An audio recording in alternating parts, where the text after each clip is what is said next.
Voy a hacer una ilustración medio hereje. ¿De qué está hecho este micrófono? De metal. ¿De qué está hecho mi traje? De tela.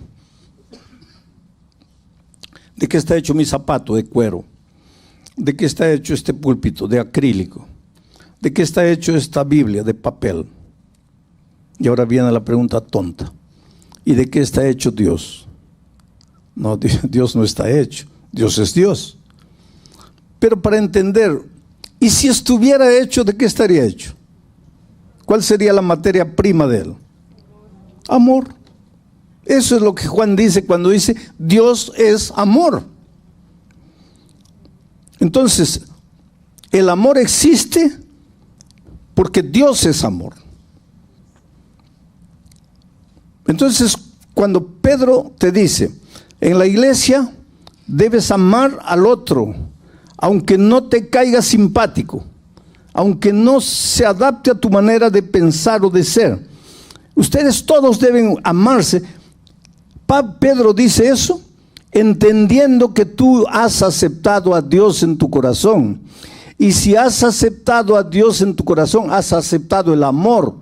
Y ahora no vas a predicar el amor, vas a vivir el amor. El amor no se declara en una poesía ni en un himno. El amor se vive. Pero solo es posible vivir el amor cuando Dios vive en ti, porque Dios es amor. Vamos a abrir la Biblia una vez más, esta vez en la primera epístola de Pedro a la primera epístola universal de Pedro, ¿no? El capítulo 3, y hay varios versículos que vamos a analizar esta noche. Desde el versículo 8, 9, 10, 11 hasta el 12. Pero vamos a estos dos primeros versículos para entender. En este capítulo Dios está hablando de su iglesia en esta tierra. Antes de leer, quiero hablarles alguna cosa de lo que significa la iglesia en esta tierra, la iglesia de Dios en esta tierra. En primer lugar, hay que colocar una cosa bien clara en la cabeza. La iglesia no salva. La iglesia no tiene capacidad de salvar a nadie. No pienses tú que porque vienes a la iglesia te vas a salvar. Pero la iglesia juega un papel importantísimo en la vida del cristiano. Tú no eres cristiano porque vienes a la iglesia. Pero por favor, no digas que eres cristiano si no estás en la iglesia. La iglesia, de acuerdo a las enseñanzas de Jesucristo, Cristo es la cabeza y la iglesia es el cuerpo. Otra figura que Jesús usa en la Biblia para referirse a la iglesia es que Él es el esposo, Jesús es el esposo, la iglesia es la esposa. O sea, Jesús respeta mucho su iglesia. Él se considera la cabeza y considera a la iglesia su cuerpo. Tú no puedes ir donde una persona y darle un beso en la frente y un puntapié en la canilla. Decir, yo amo a Jesús, pero no quiero saber nada con la iglesia. ¿Cómo es eso? Yo amo a Jesús, no quiero saber nada con la iglesia. Porque Jesús y su iglesia son una misma. Cristo es la cabeza, la iglesia es el cuerpo. O si yo te invito a cenar en mi casa y te digo así, mira, ven, a las 8 de la noche te espero, voy a preparar un tallarín al pesto, delicioso, una de mis especialidades. Estás invitado, pero por favor no me traigas a la sinvergüenza de tu esposa. ¿Qué hombre que se presa de ser hombre aceptaría una invitación de estas? Porque yo y mi esposa somos una persona. Si tú no puedes recibir a mi esposa, ¿por qué me quieres recibir a mí? Entonces, yo encuentro en la vida muchas personas que dicen así, pastor, yo ya le entregué mi vida a Cristo. Yo amo a Jesús con todo mi corazón. Jesús es Es lo mejor que pudo haber sucedido en mi vida. Pero yo no quiero saber nada de la iglesia. ¿Cómo es eso? Amas a Jesús, pero no amas a su iglesia. Amas la cabeza, pero no al cuerpo. Amas al esposo, pero no a la esposa. ¿Cómo funciona eso? Es bonito de decir, pero no tiene sentido, no tiene lógica. Porque lo más precioso que Dios tiene en esta tierra es su iglesia. Y la iglesia no está formada por ladrillos, por paredes, por columnas. La iglesia está formada por seres humanos. Tú eres la iglesia. Nosotros todos juntos somos la iglesia. Y la iglesia de Dios en esta tierra es débil y defectuosa. Porque somos seres humanos en proceso de crecimiento espiritual. Yo siempre digo que esta iglesia no es perfecta porque yo soy miembro de esta iglesia. Porque si yo no fuera miembro, la iglesia sería perfecta, ¿no es cierto? Imagina, si todos los miembros de la iglesia fueran como tú, y tú te conoces mejor que nadie, con tu carácter, con tu manera. Si todos los miembros fuesen así, ahí la iglesia sería perfecta, ¿no es cierto? Una iglesia linda. No, pues hermanos. Pero Dios nos ama y nos quiere en su iglesia. Pero como estamos en su iglesia, pues la iglesia no es perfecta. Está lleno de flaquezas, de debilidades. Suceden cosas en la iglesia que no deberían suceder. A veces nos frustramos. A veces alguien dentro de la iglesia te mira mal. O alguien chismea de ti. O alguien no te saluda. O alguien no te cae bien. Hay muchos hermanos que dicen, mira, yo a ese no lo trago. Somos una iglesia humana. Pero por el hecho de ser una iglesia humana en proceso de perfección, no dejamos de ser la iglesia de Dios. Y te digo una cosa, te voy respondiendo algo, porque hay mucha gente que dice, todas las iglesias son de Dios, porque todas nos llevan a Dios. Pero la Biblia no enseña eso. Dice que cuando Cristo venga, solo va a encontrar ovejas y cabritos. No dice ovejas, cabritos, elefantes, jirafas, ciervos, venados. Solo dos, ovejas y cabritos. Cuando Cristo venga, va a encontrar solo vírgenes prudentes y vírgenes insensatas. No dice prudentes, más o menos prudentes, casi prudentes. Solo dos grupos. La iglesia del valle y la iglesia de la montaña. La iglesia que edificó en la arena y la iglesia que edificó en la roca.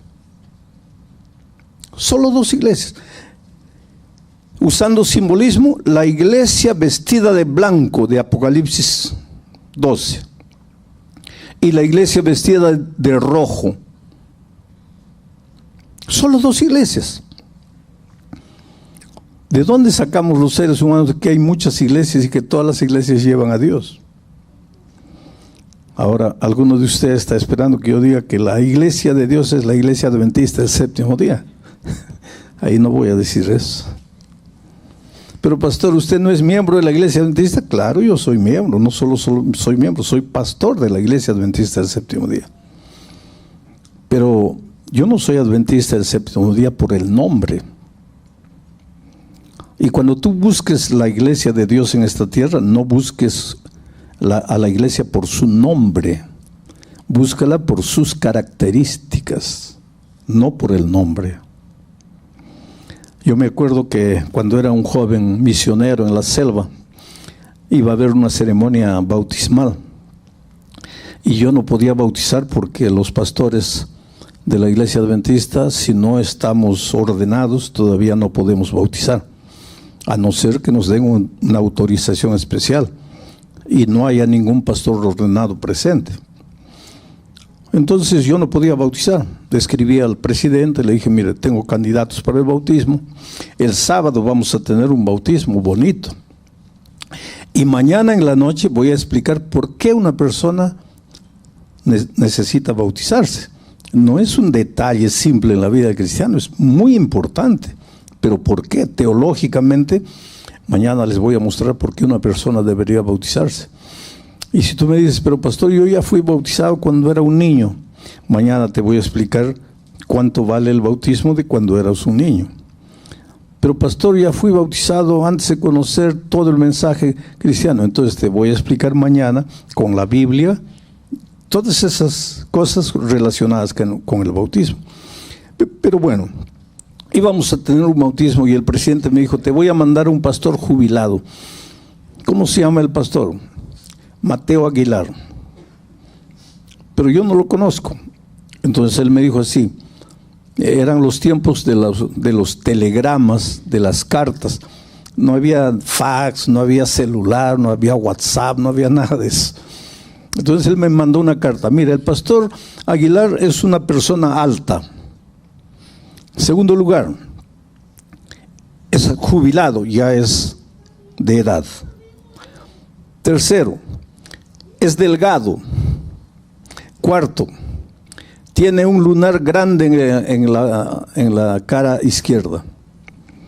Quinto, siempre anda con corbata y con un cartapacio negro. Entonces tú vete a donde va a llegar el ómnibus y espera que baje un hombre con esas características. Ese es el pastor Mateo Aguilar. Y pues yo me fui a la ciudad donde llegaba el ómnibus. Llegó el ómnibus, comenzaron a bajar los pasajeros y yo con las características anotadas.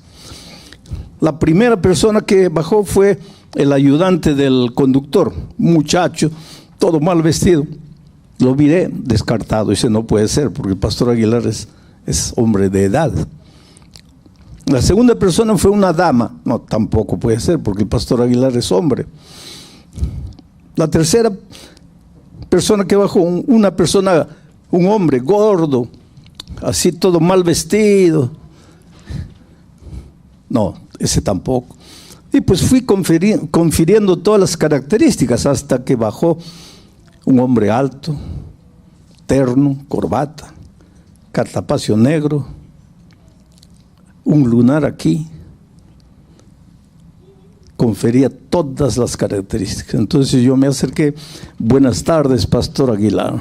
Y él me miró, ¿tú eres el pastor? Sí. ¿Y cómo me conoces? No. ¿Y cómo sabes que yo soy el pastor Aguilar? Tengo las características. Entonces, si tú me preguntas, soy pastor, ¿cómo puedo saber cuál es la verdadera iglesia? Características. Características.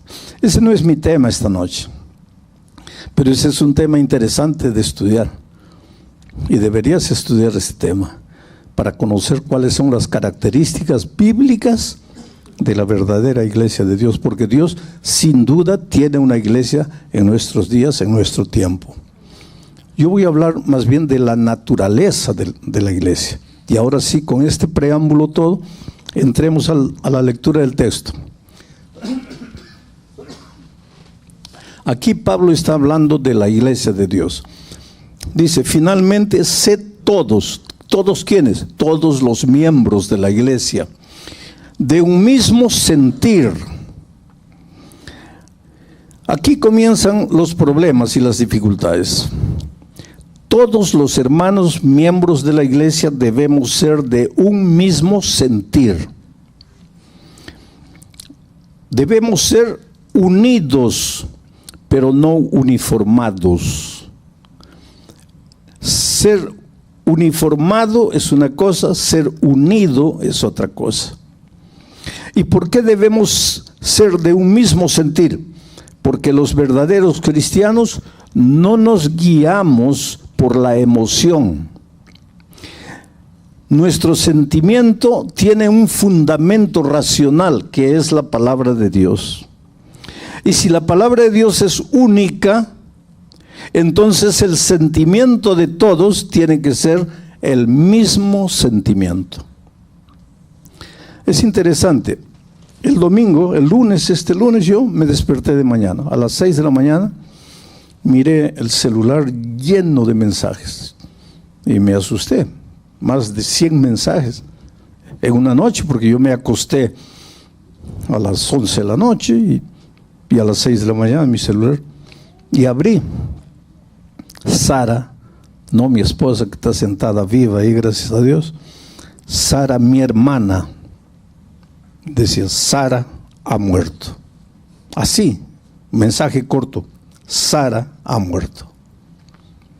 Pero era imposible, porque este domingo en Perú, donde mi familia, mis hermanos viven, se celebró el Día de la Madre.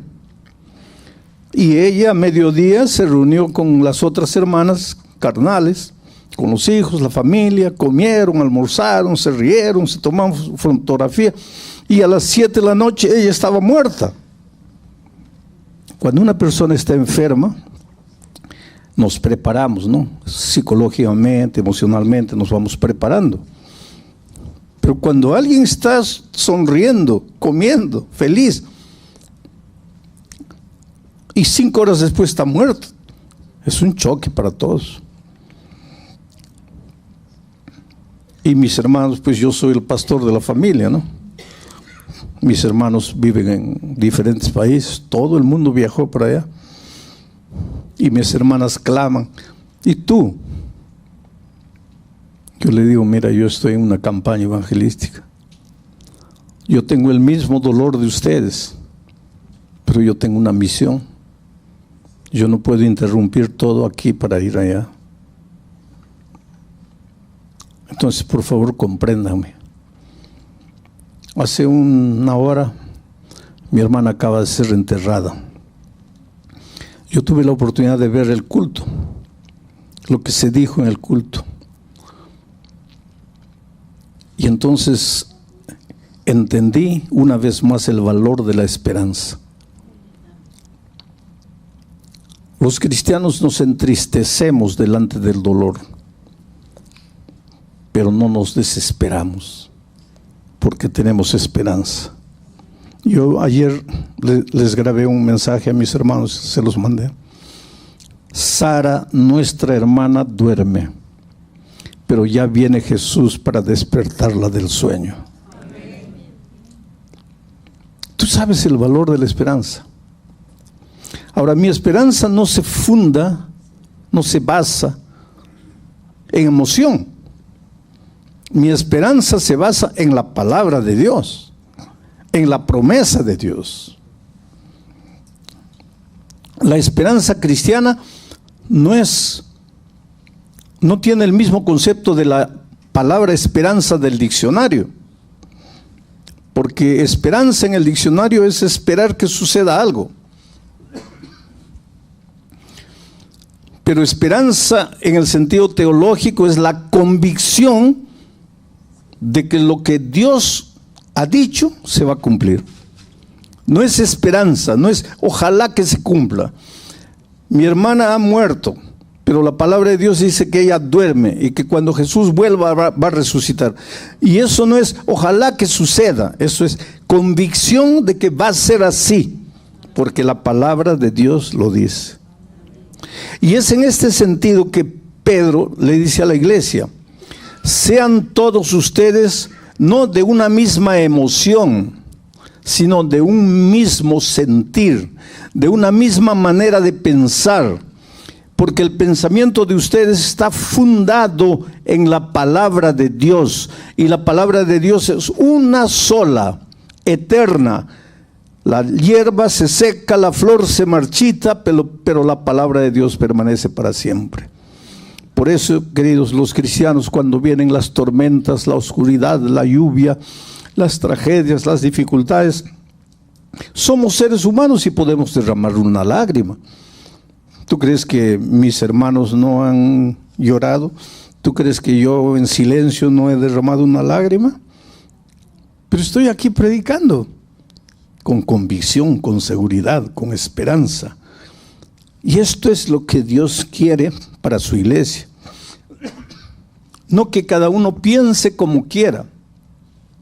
Y el hecho de que cada uno no puede pensar como quiera. No es que Dios es enemigo de la libertad. Tú eres libre, pero eres libre para aceptar o para rechazar la palabra de Dios. Tú no eres libre para tomar la palabra de Dios y decir, bueno, aquí dice blanco, está bien, está escrito, pero yo creo que es rojo. Esa libertad Dios no te ha dado. Dios te ha dado libertad para, aquí dice blanco, pero yo no acepto que sea blanco. Eso puedes hacerlo.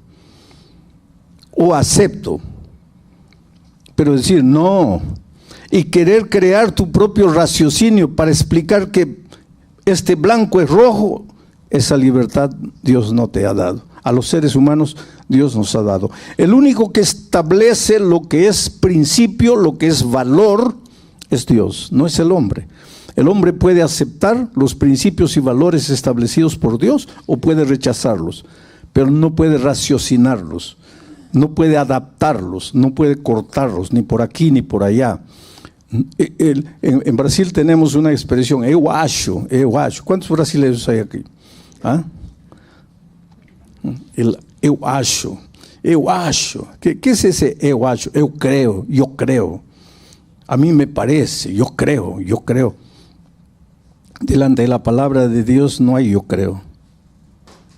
No puedes tú tomar la palabra de Dios y adaptarla a tu manera de pensar, adaptarla a tu cultura, adaptarla a tu antojo. O tú aceptas la palabra o la rechazas. Y la palabra no es el pastor. La palabra no es la junta de iglesia. La palabra es la palabra. Por eso tienes la palabra de Dios en tus manos, para que con tus ojos veas lo que está escrito. Esto es lo que Pablo le está dando a la iglesia, diciendo a la iglesia. Sed todos de un mismo sentir, compasivos.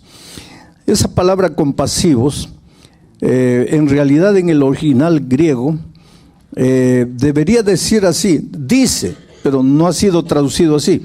Dice, sean empáticos, pero en esos tiempos no existía la palabra empático como nosotros tenemos hoy. ¿Qué cosa es ser empático? Es colocarme en el lugar del otro antes de juzgarlo. Los Pieles Rojas en los Estados Unidos, ellos dicen que si quieres criticar a un cojo, si quieres criticar a una persona que anda cojeando, primero colócate sus zapatos y camina 5 kilómetros con el zapato del cojo para entender por qué cojea. Esto es interesantísimo. Eso es empatía. Ves en la iglesia uno medio antipático, antes de condenarlo, antes de juzgarlo, antes de emitir tu opinión, pregúntate dónde nació, cuándo nació, de dónde viene, quiénes fueron sus padres, cómo fue criado. Por ejemplo, yo fui criado con amor, con mucho amor por parte de mis padres. Fui criado con valores, con principios, con la educación, con la palabra de Dios en mi mano. Y de repente, una persona que nació, creció, fue maltratada de niño, fue abandonado, vivió en la calle, aprendió a usar drogas, a beber, a fumar, y un día finalmente se convierte, viene a la iglesia. ¿Cómo vas a comparar la experiencia cristiana de ese hombre con todo el background que tiene, con mi experiencia espiritual, con una manera de crecer completamente diferente? Es injusto. Por eso en la iglesia lo que Pedro está diciendo es, no entres a la iglesia y comiences a mirar a las personas para juzgarlas. Si quieres juzgarlas, primero viste la ropa de él, vive la historia de él y después vas a entender por qué él es así. Porque la iglesia es un desfile, una acuarela maravillosa, hermanos. En la iglesia hay rosas lindas y maravillosas, rojas, hay otras blancas, hay otras amarillas, y hay otras que no son rosas, son claveles, y hay otros que son lirios, y hay otras que son amapolas. Dios en su iglesia tiene un jardín, características diferentes. Está el hermano hablador, habla hasta por los codos. Está el hermano que nunca habla. Está el hermano que sonríe, el hermano que nunca sonríe, parece un bulldog, pero es un hombre manso y dulce, pero no sonríe. Todos lo miran y le tienen miedo. Pero es que Dios caracteriza, por eso la iglesia no puede ser uniformada. Pero el hecho de que no seamos todos iguales no quiere decir que no tengamos un mismo sentir. Podemos vivir en unidad, con un mismo sentimiento. ¿Por qué? Porque nuestro sentimiento no es emoción, está fundamentado en la palabra de Dios, que es única, eterna y que no cambia nunca. Finalmente, sed todos de un mismo sentir, compasivos, amándoos fraternalmente. Ese amándoos es clave, porque viene la palabra amor. Y nosotros los seres humanos, a veces con nuestra manera de pensar, no entendemos los conceptos divinos. Juan dice que Dios es amor. Para que tú entiendas lo que significa Dios es amor, te voy a hacer pensar de esta manera. Voy a hacer una ilustración medio hereje. ¿De qué está hecho este micrófono? De metal. ¿De qué está hecho mi traje? De tela. ¿De qué está hecho mi zapato? De cuero. ¿De qué está hecho este púlpito? De acrílico. ¿De qué está hecho esta Biblia? De papel. Y ahora viene la pregunta tonta. ¿Y de qué está hecho Dios? No, Dios no está hecho. Dios es Dios. Pero para entender, ¿y si estuviera hecho, de qué estaría hecho? ¿Cuál sería la materia prima de él? Amor. Eso es lo que Juan dice cuando dice Dios es amor. Entonces, el amor existe porque Dios es amor. Entonces, cuando Pedro te dice, en la iglesia debes amar al otro, aunque no te caiga simpático, aunque no se adapte a tu manera de pensar o de ser. Ustedes todos deben amarse. Pedro dice eso entendiendo que tú has aceptado a Dios en tu corazón. Y si has aceptado a Dios en tu corazón, has aceptado el amor. Y ahora no vas a predicar el amor, vas a vivir el amor. El amor no se declara en una poesía ni en un himno. El amor se vive. Pero solo es posible vivir el amor cuando Dios vive en ti, porque Dios es amor.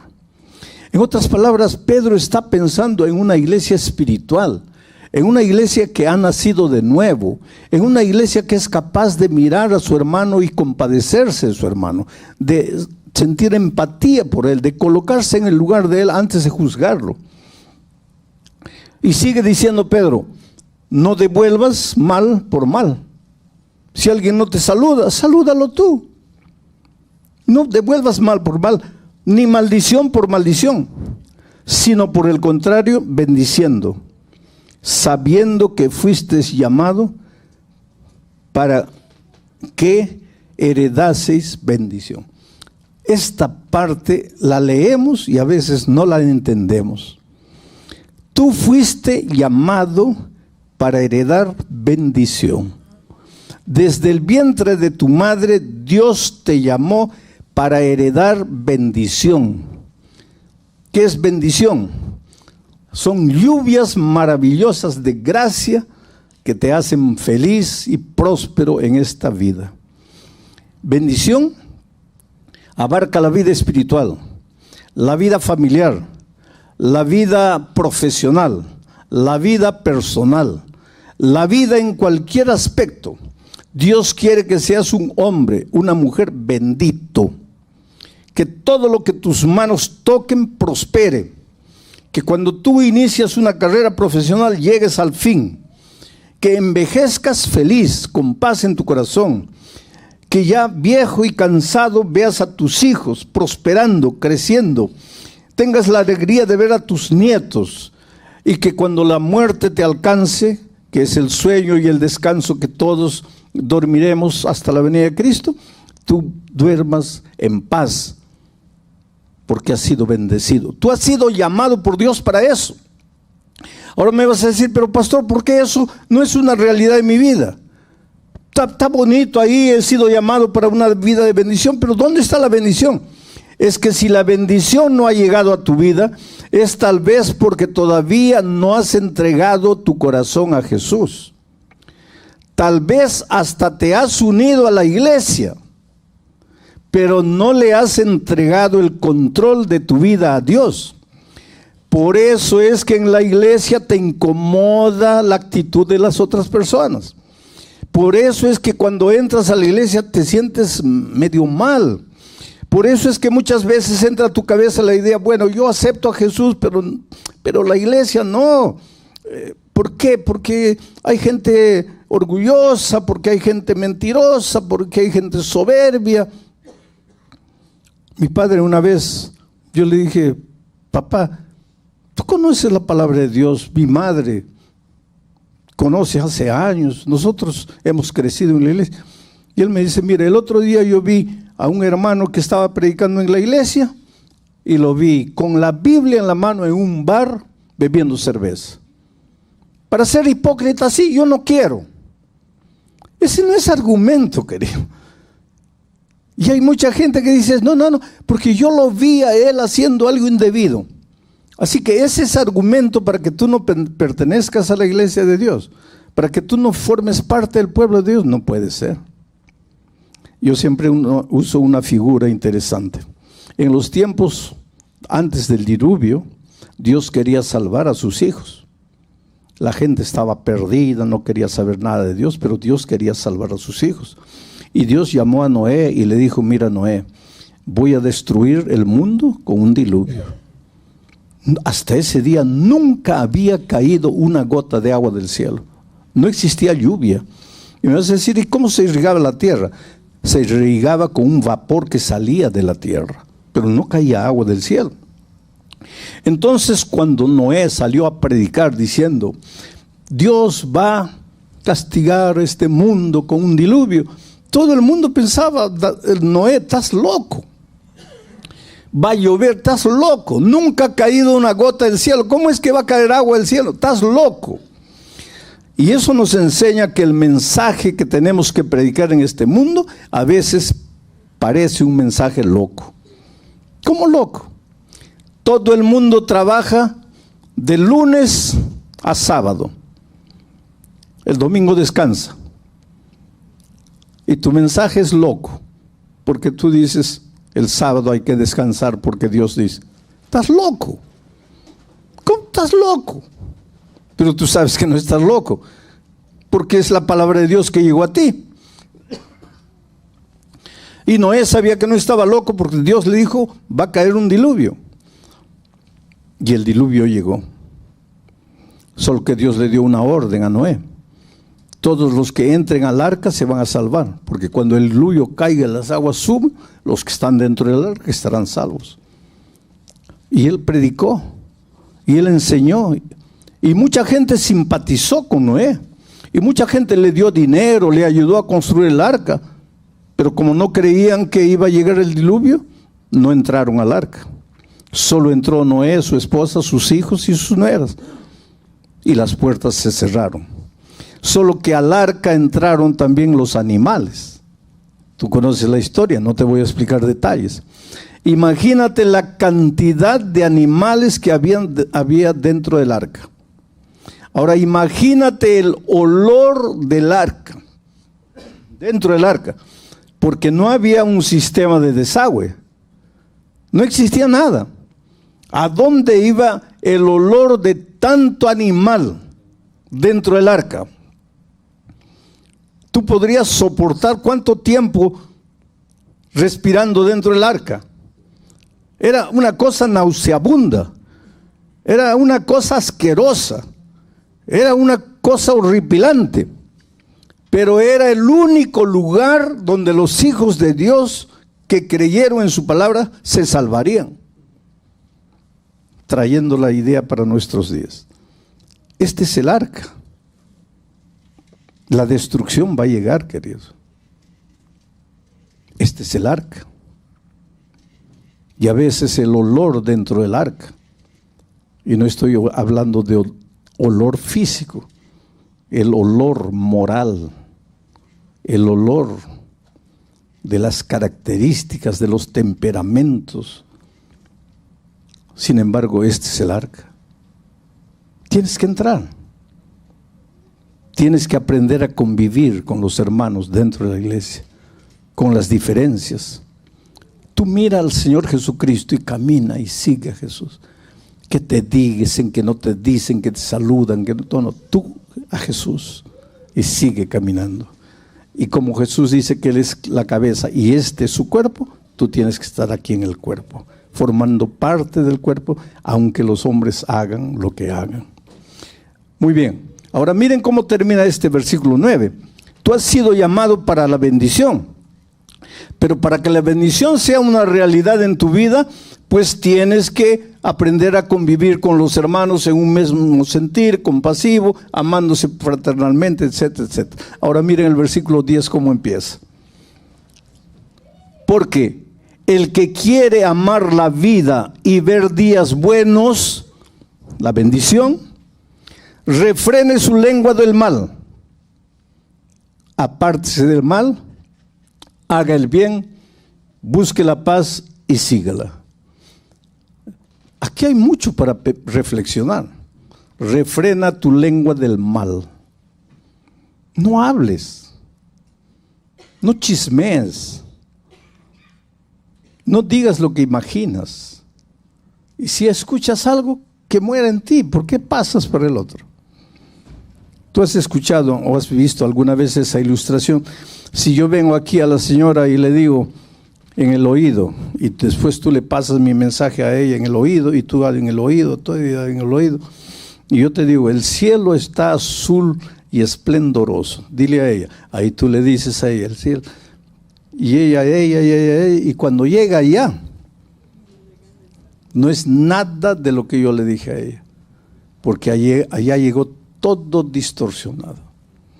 El chisme es así. Entonces, refrena tu lengua. No, has escuchado. ¿Qué has escuchado? ¿Tú quieres bendición? Tú has sido llamado para hacer una bendición en la tierra, para ser un hombre, una mujer bendecido. Pero si quieres que eso sea una realidad, aprende a controlar tu lengua. Que tus labios no hablen mentira, no hablen engaño. Apártate del mal, haz el bien, busca la paz y síguela.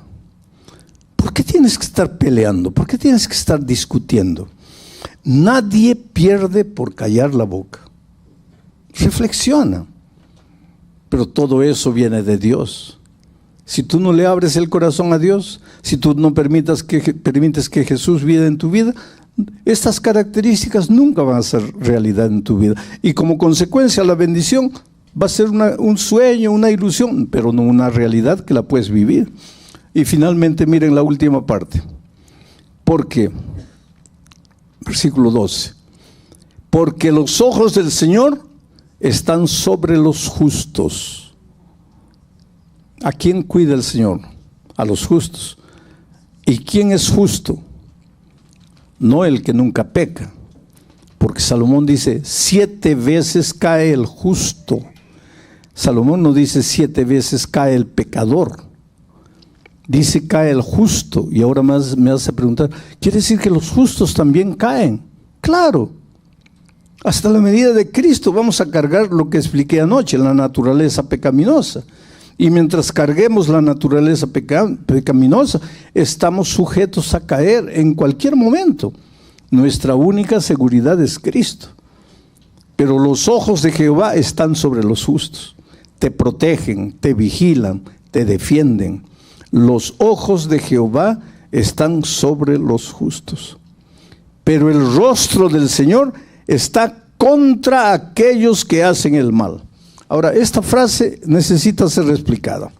Los ojos del Señor están contra los que hacen el mal. En la Biblia, especialmente en la literatura judía, y Pedro era un judío, y se deja influenciar por esa cultura judía. En la literatura judía existe lo que se llama la literatura atributiva. ¿Qué significa eso? Que Dios, por el hecho de ser Dios, se le atribuye todo a Él, aunque Él no sea el originador de las cosas. Pero como Él es Dios, finalmente en la literatura hebrea se le atribuye todo a Dios. Como cuando dice, y Dios endureció el corazón de Faraón. No, Dios no endureció el corazón de Faraón. Pero es un estilo de la literatura hebraica para referirse al hecho de que Faraón endureció su corazón. Pero como Dios es Dios, finalmente la literatura responsabiliza a Dios. Aquí se le atribuye a Dios el mal de los pecadores. Pero Dios no les hace mal, ni a los pecadores, ni a los justos.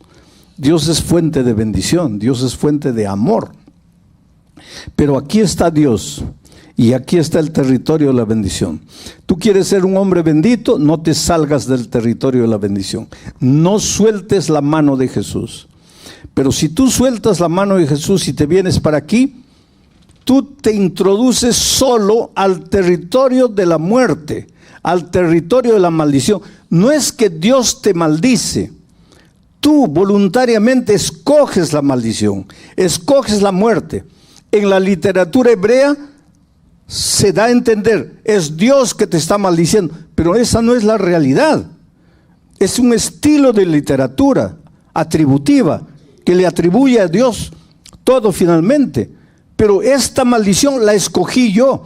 En ese sentido, la muerte no es el castigo de Dios. La muerte es una opción humana. Yo escojo el terreno de la maldición. Yo escojo el terreno de la muerte. Hermanos, Dios es vida. ¿Y qué cosa es la vida? La ausencia de muerte. Y si Dios es vida, en Él no hay muerte. Y si en Él no hay muerte, ¿cómo te va a dar la muerte? Él no te da la muerte. La muerte es una opción tuya. Tú escoges al separarte de la vida que es Dios. Y te voy a decir algo más que te puede asustar. Dios es amor y Dios es misericordia. Y hay mucha gente que malentiende la misericordia divina.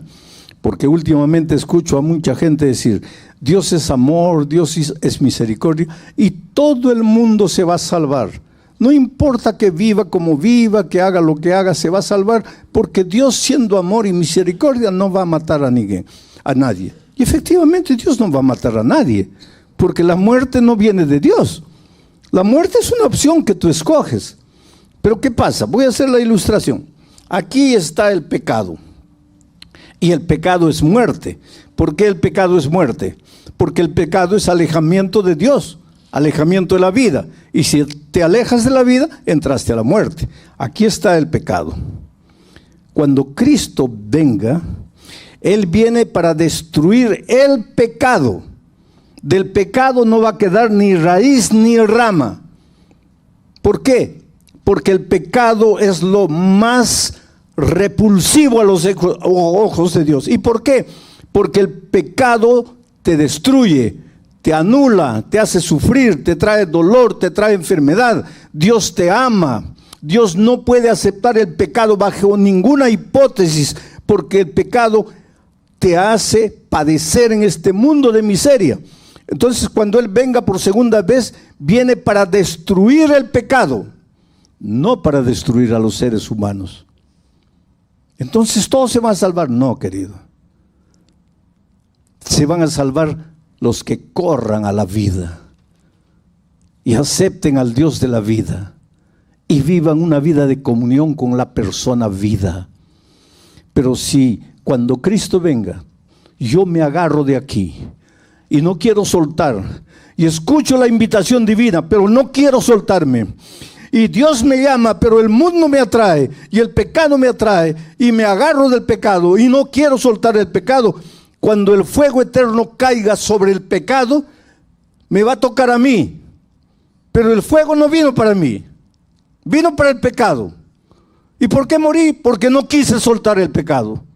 Por eso es que la Biblia dice, hoy es el día de buena nueva. Hoy es el día de salvación. Hoy Dios te llama. Oh querido, tú eres lo más precioso que Dios tiene en esta vida. Hoy es tu cumpleaños y nadie se acordó y nadie te dijo nada. Nadie te hizo un pastel. Dios sabe. Hoy tuviste un malentendido con alguien. Estás aquí, pero tu corazón está triste. Hoy recibiste una llamada telefónica de un lugar distante con una mala noticia. Inclusive pensaste en no venir. Estás tan arrasado.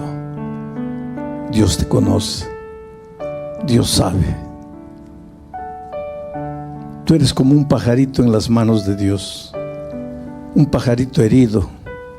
Y Dios te toma y te atrae a su corazón.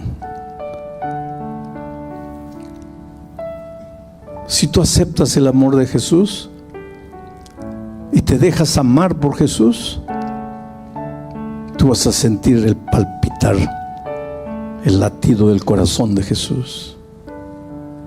¿Cómo te ama? Fuiste llamado para ser una bendición. Dios quiere que vivas una vida buena, que seas feliz, realizado. Vas a encontrar dificultades en la vida, pero Dios te va a ayudar a vencer. Pero para eso tienes que entregarle el corazón a Jesús. Tienes que rendirte a Él. Tienes que consagrarte a Él. Toda la semana he hecho invitaciones. Estas invitaciones las hago en todos los países del mundo. Hace algún tiempo atrás yo estaba en Estados Unidos. Hice una invitación, vino una chica aquí adelante, tatuada, rostro, tenía una cadena pendiente aquí, cuerpo, brazos, olía a alcohol, a droga. Y cuando terminé, hice la última oración, entraba a un cuartito y ella se metió. Y ahí sentí más el olor de droga. Ella estaba drogada o semidrogada. Y me dice: Dios no puede amarme a mí. Mira mi vida, mira lo que soy. Soy una basura. Y me hizo una pregunta terrible. Tú dices que Dios me ama. Pues cuando yo era una niña, mis padres murieron en un accidente de tránsito y me quedé huérfana. Pero mi abuela, la mamá de mi mamá, vivía y me recogió y me crió con cariño. Pero cuando yo tenía 12 años, mi abuela, mi única familia, murió y me quedé sola, una niña de 12 años. Entonces una vecina de mi abuela me recogió, no porque me amaba, sino porque quería quedarse con la casa de mi abuela. Y una noche, yo tendría 13 años, cuando el esposo de esa mujer entró a mi cuarto y me violó. Yo gritaba, pedía auxilio, la mujer escuchaba, no hizo nada. Ese hombre me violó. Yo tenía 13 años, al día siguiente salí de casa. Ya no podía quedarme en esa casa. Me fui a vivir a la calle. Una niña de 13 años. Comencé a vivir con los muchachos de la calle. Fui violada una vez y otra vez y otra vez por los chicos de la calle. Aprendí a fumar, a beber, a usar drogas. Todo esto que ves en mi cuerpo es que quiero provocarme dolor, sufrimiento. Ahora vienes tú y me dices que Dios me ama. ¿Qué Dios? ¿Dónde estaba Dios cuando mis padres murieron? ¿Dónde estaba Dios cuando mi abuela murió? Dios me ama. ¿Dónde estaba Dios cuando ese hombre malo entró a mi cuarto y abusó de mí? Y yo clamaba, ¿dónde estaba Dios? ¿Dónde estaba Dios cuando en las noches en la calle los muchachos abusaban de mí? ¿Qué Dios es ese? ¿Cómo puedes decir que Dios me ama? Querido, hay muchas cosas que yo no puedo explicar, pero yo sé que Dios te ama. Tal vez tú no tienes la historia de esa muchacha, pero más de una vez te has preguntado en la vida, ¿dónde está Dios? ¿Qué ha hecho Dios por mí? Estás vivo porque Dios quiere, porque Dios tiene un plan para ti. Desde que estabas en el vientre de tu madre. Ahora Dios te ha traído a esta familia que es tu iglesia. Una iglesia donde vas a encontrar gente que a veces te va a frustrar, te va a fallar. Pero este es el cuerpo de Dios. Esta es la iglesia de Dios. Entonces mi invitación para ti esta noche es la siguiente. ¿Aceptas al Señor Jesucristo como tu Salvador?